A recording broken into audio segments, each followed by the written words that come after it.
Good morning guys. Sa lahat, binabati ko at shout out sa lahat ng guardians sa buong Pilipinas. Mga kapatiring guardians, mabuhay po kayo. Mano po sa mga nakataas. Ako nga pala si Founder Beans, Founder Joshua Velarde ng Guardians Philippines. Bumabati ng mapagpalang umaga sa lahat.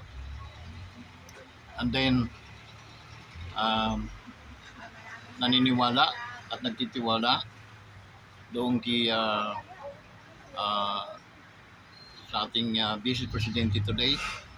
And then, kanyang admukain na tatakbo bilang isang presidente sa 2028. Suportado ka po namin, Vice. Suportado ka namin, Inday Sara Duterte. So, nihimo ko na sa mga mabubuti at mga matatalinong mga guardians, suportahan natin Inday Sara for President in 2020. Mabuhay po kayong lahat. Bye-bye.